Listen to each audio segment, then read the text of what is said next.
Coming up on this holiday edition of Cache Rendezvous. We'll show you how one girl in Cache Valley is staying cozy in the cold and helping others. Bells are a symbol of the season. We'll show you how one couple takes it to a whole new level. If you get pulled over, do you have an excuse ready? We'll show you what USU police say can get you out of a ticket. Are you dreaming of a white Christmas? I'll let you know if your dreams will come true in your long-range forecast for Christmas and New Year's. All that and more on this holiday edition of Cache Rendezvous.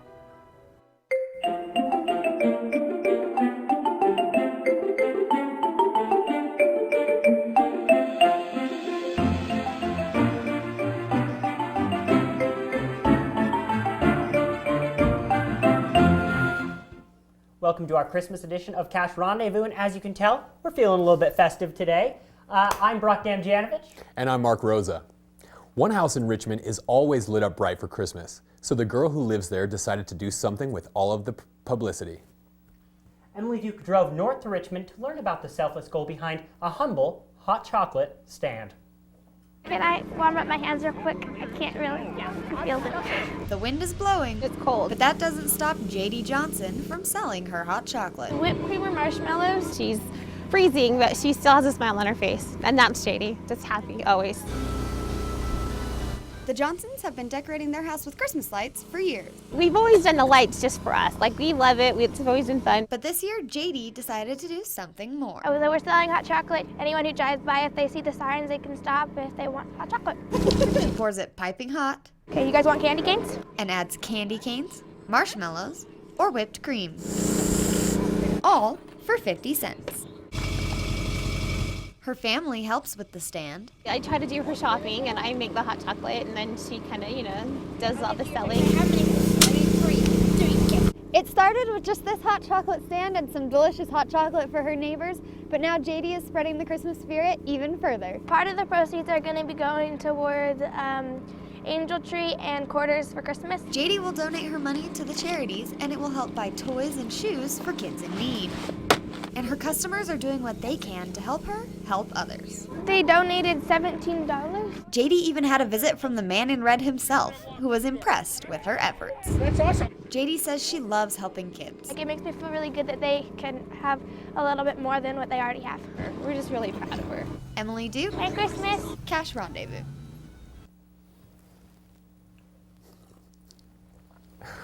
JD and her family set up their stand when the sun goes down, every night but Tuesdays. They say they plan to keep it going through the holiday season. I think hot chocolate is always a good idea. Red and green colors, red and green are the colors of the season, but would you turn into Scrooge if you couldn't tell which was which? Natalie Nix looks into how one man deals with it not just on Christmas, but every other day. You may be able to pick out the green crayon, but that isn't an easy task for Jared Asperitu. Sort of feels like I don't know my colors. But that isn't the case.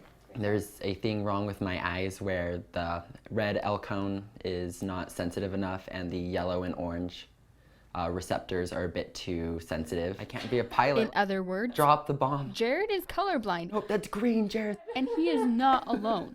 About 1 in 12 men and about 1 in 200 women are colorblind. Guys are affected more than girls because it's passed on the X chromosome, which guys only have one, girls have two. My grandpa on my mom's side was colorblind, so genetically speaking, I had a very high chance of being colorblind. Jared discovered he was colorblind by taking a series of Ishihara tests like these. If you see the number 57 on this test plate, you probably aren't colorblind. However, if you see the number 35 or nothing at all, you could have a red-green color deficiency. The colors that I have the most trouble with are like red, green, and brown. Not necessarily that I can't see the colors. Red and brown. That I get them mixed up. Okay. This shirt is red and this shirt is green, but they look more like this to people who are red-green colorblind. Oh, I can go! Good job, Jared. I just kind of go about my day. Alright, colorblind, I mean that works. And if I do make a mistake with my colors, a green 4. I just embrace the fact that I'm unique and different. Uno. And I just keep going on with my day. Natalie Nix. And I win. Cache Rendezvous. You got beat by a colorblind kid in a game of Uno. Jared says he doesn't let colorblindness get him down during the holidays by not focusing on it. We have Abby Lewis in the studio. And Abby, I just can't remember what story you did. It's not ringing a bell. Good one, Brock. No. That wasn't my best. It wasn't my best. No. Bad joke, bad joke. No.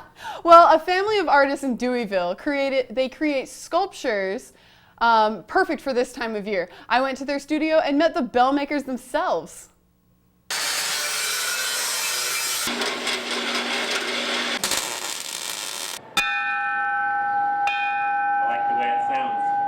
I've just always loved the sound of bells. I worked in a steel mill for 30 years, and about 15 years ago, I met the girl of my dreams, Diane, and she has a degree in art. Doug's been creative his whole life, but really never got into art until he met me. So we've been having a lot of fun together. She just kind of rubbed off on me. We get to just create fun art all day long if we want, or do whatever we feel like we have to do. The process has become natural. The first thing I do is select a base. I just start rummaging around in my scrap piles, and that's really where I get the inspiration. I just have a heyday going out there and dreaming that speaks to you. And I go to work. I just love the sound of bells. I'm kind of a ding-a-ling. I tell people I'm a full-time ding-a-ling. I hear this all the time. People say, well, I don't have an artistic bone in my body. Well, guess what? I was in my 40s when I finally discovered that I had an artistic bone in my body. I've always been kind of creative, but I didn't know how to channel it. I'm the bell guy. Abby, how does he make all of those bells? Well, actually, he uses old fire extinguishers and oxygen tanks. And his wife, Diane, she takes old wine glass bottles and window panes, and she makes those glass ice cube type things that you saw. It was really cool. And since he met Diane, Doug has made over 3,000 bells, and he says that he gets separation anxiety every time he has to sell one. Oh, like they're all his children? That's adorable. Coming up, USU police have heard them all, but we'll show you what excuses they say really can get you out of a ticket. And they're the ones that help when you're in need. But now, the volunteer firefighters need help.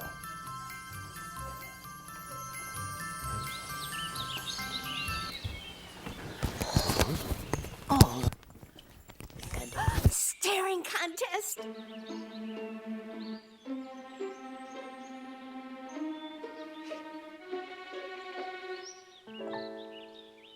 You still got it. I know. Come alive with the forest. The dad was cute. You were looking right at us. Visit discovertheforest.org to find a forest near you.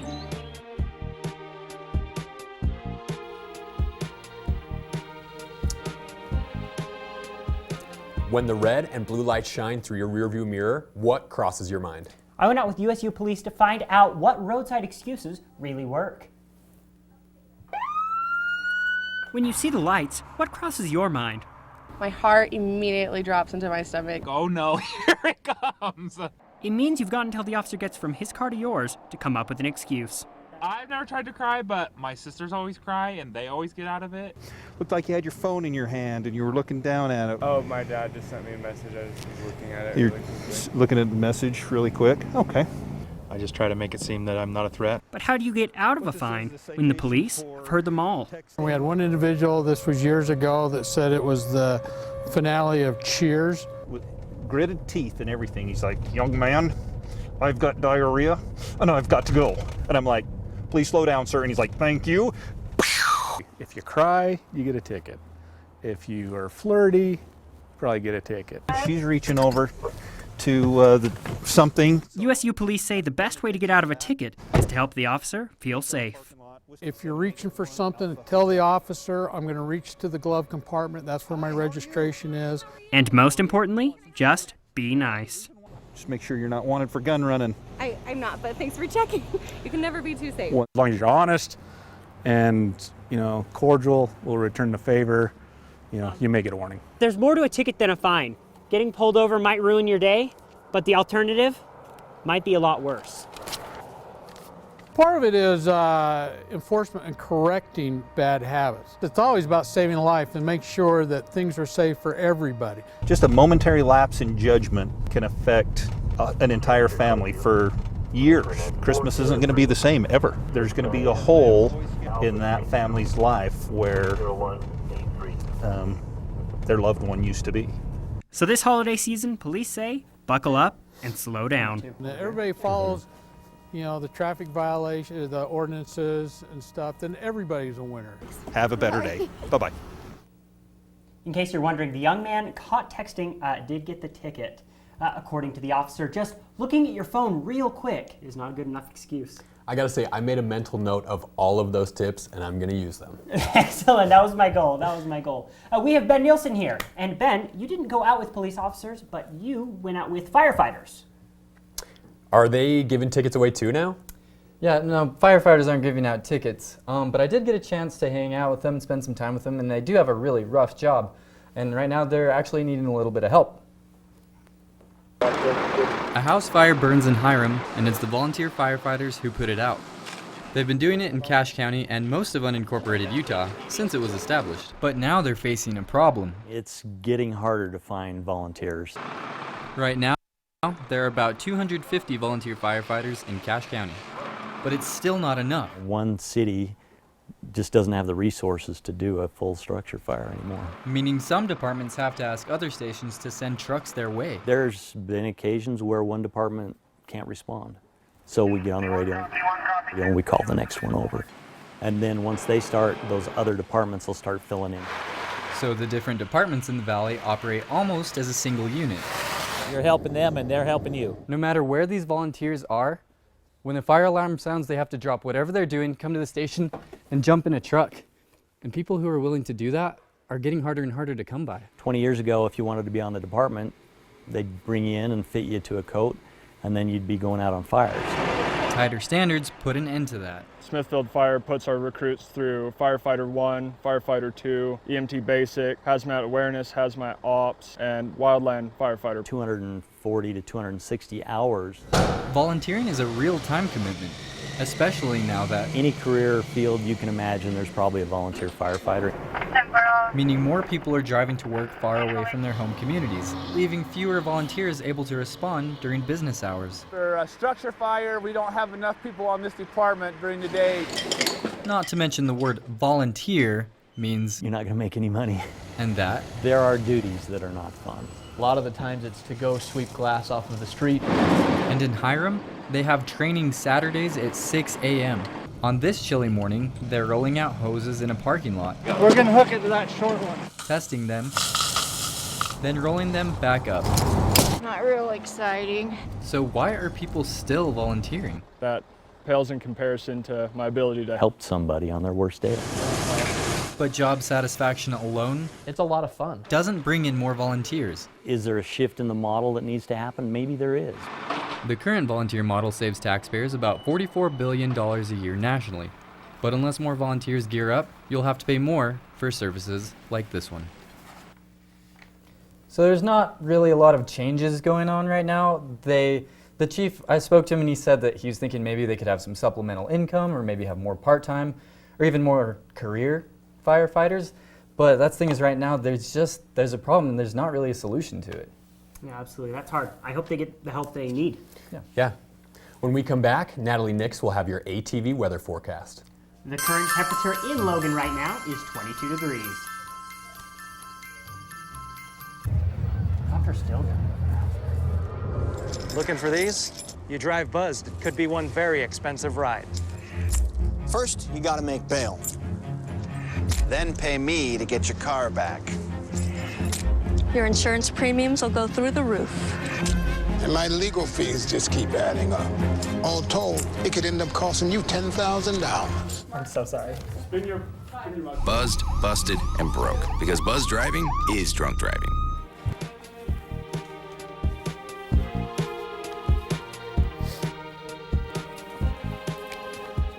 Welcome back.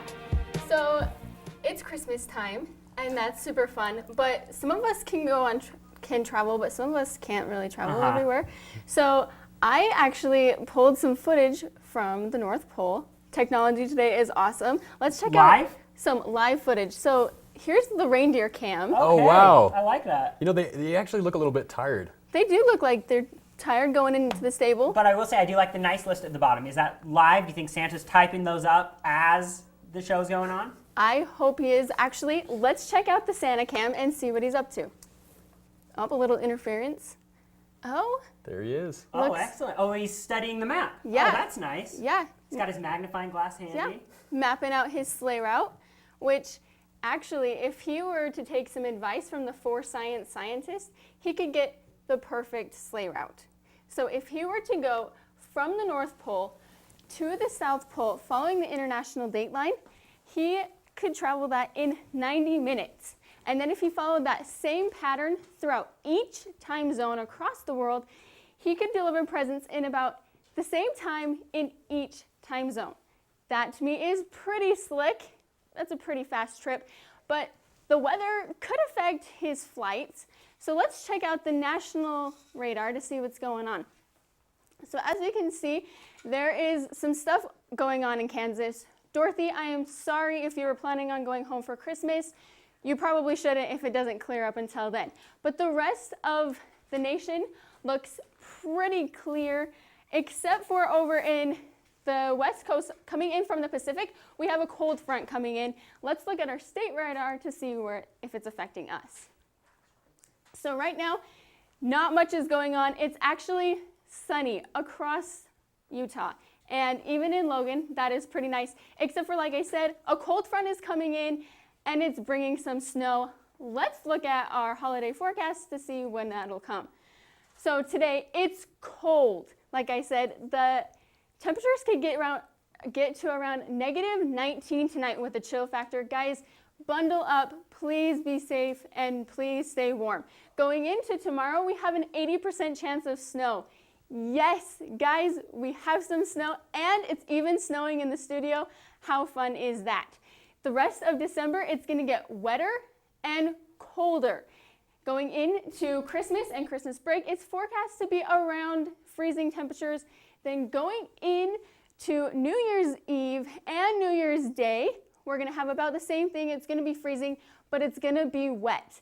So when you are coming back to school on January 9th, be sure to bring your snow boots back with you because it's gonna be wet, but it's gonna be sunny, so there is a plus side for us coming back. But even though it's sunny, it's still gonna be cold outside, which could affect us what we end up doing up in Logan Canyon. Is that right, Kaylin? That's exactly right. You might think, Natalie, that rock climbing ends once winter begins, but some climbers are still at it. And coming up, I'll show you how Utah State men's basketball wins so many games at home.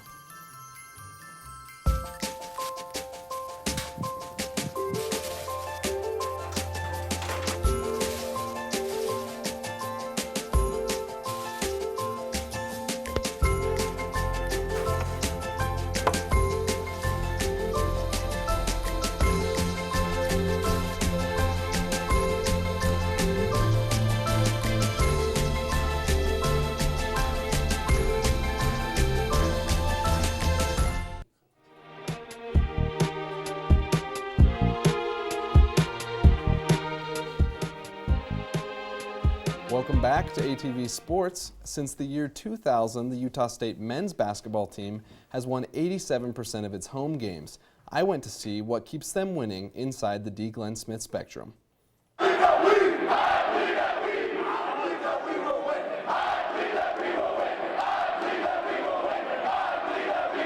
This is the Utah State Herd, and chants like these are one reason USU wins so many games at home. They are a big part of our success in the Spectrum is the crowd and the fans and the students. So what is it about the fans that helps the Aggies make plays like this? When we're down, you know, other teams making a run, they give us energy, pick us up. These students go crazy for Utah State basketball, and it's easy to see how they distract opponents. But what's going to happen over Christmas break? It's going to be difficult when they're not around, you know, but we'll be able to hopefully get some energy of our own. I've seen games over Christmas break, and I know there's not a lot of students. Hopefully we can get as many local people as we can and try and make it as loud as it can be. Just like senior Shane Rector hits this three, USU starts Mountain West play with 3 home games over the break. We have Boise, New Mexico, UNLV, so we're gonna have to bring it whether there are people there or not, and hopefully if we can get some wins out of that, then people will notice and we'll get more people when they get back. You can see sophomore forward Quinn Taylor scoring here. The Aggies have one conference road game during Christmas break where they hope to score a lot more. That's absolutely an environment where we can go in and steal a game because they don't have as much of a home court advantage. Kaylin Taylor, ATV News.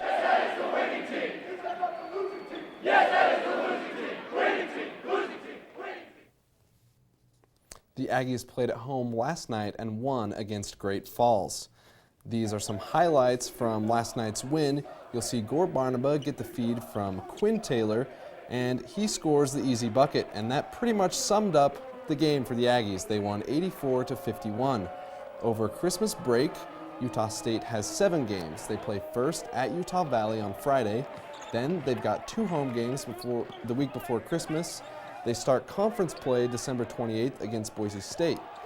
The Aggies have 1 Mountain West road game at Air Force before coming home on January 4th to take on New Mexico 2 days before classes start.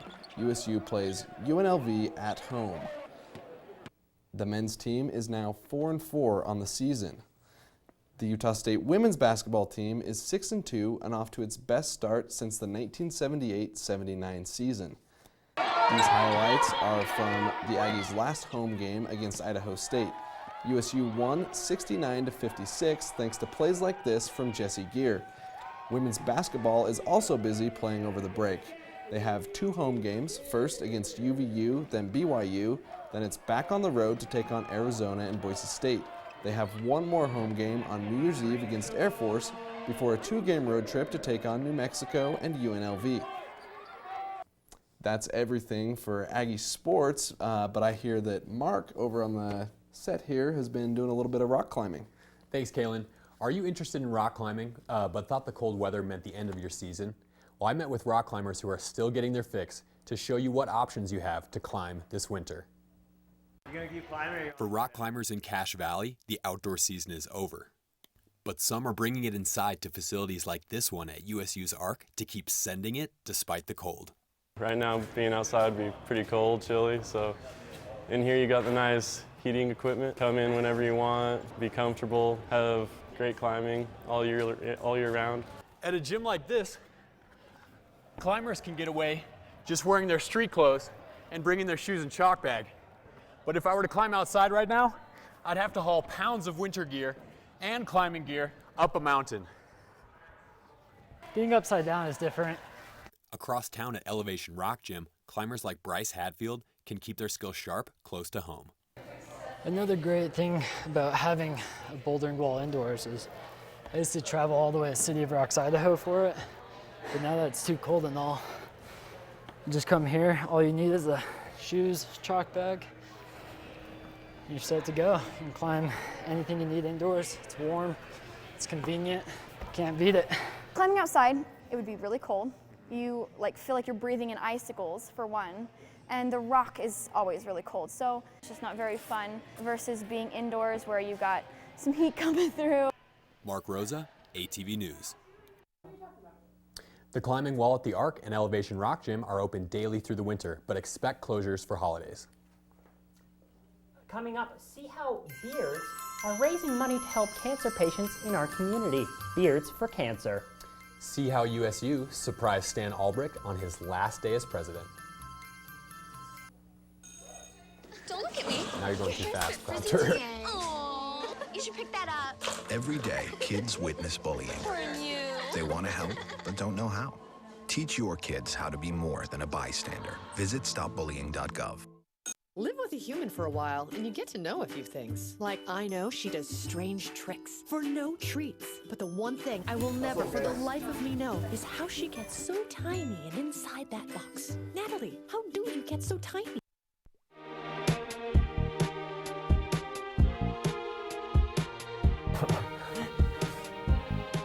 No Shave November is over, but there are still some pretty good-looking beards around campus.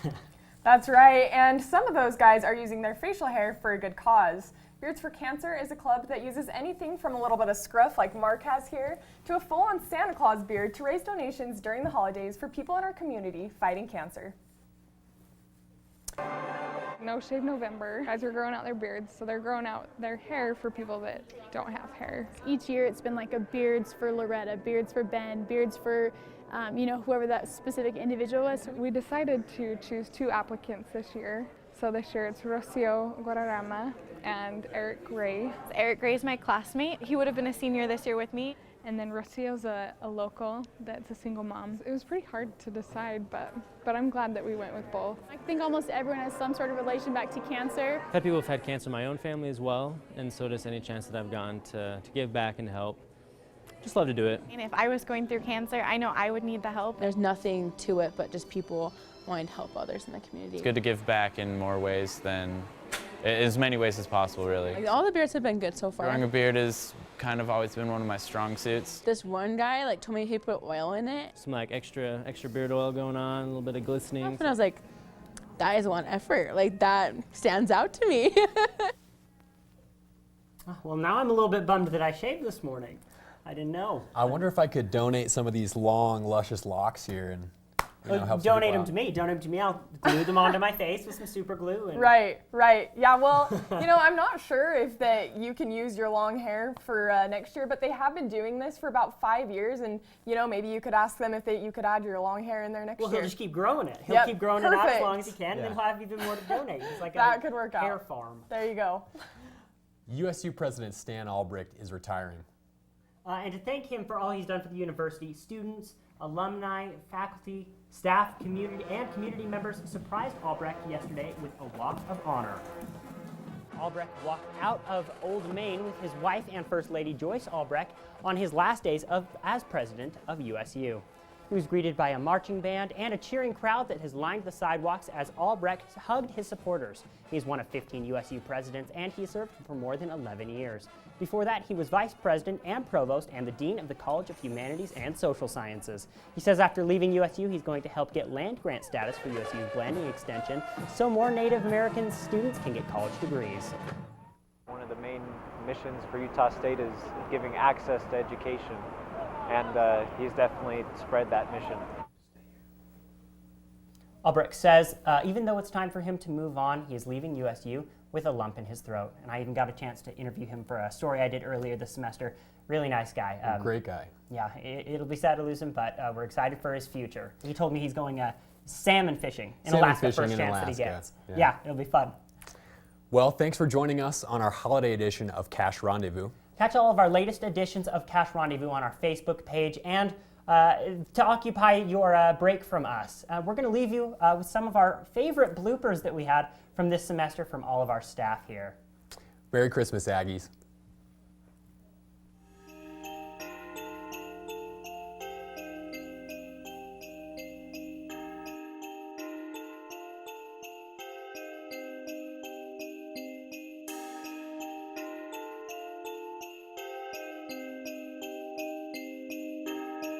Thinking about it too much. 3, 2, 1. Let's do this. We should be reading our script. Come back. Sorry, I messed up, dude. That's my fault. Is there a red dot? Okay. Get out of my shot, Claire. This is my moment. But if I were to climb outdoors right now, I'd have to haul pounds of winter gear.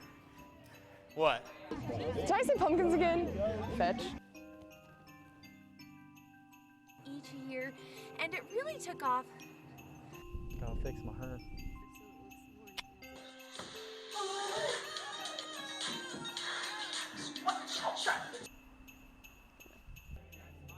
Oh, I made a face.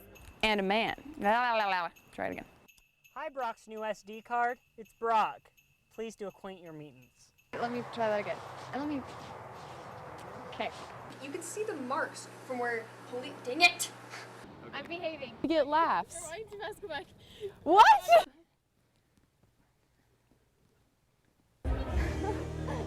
I'm gonna do it better this time. Every year coordinators hide on.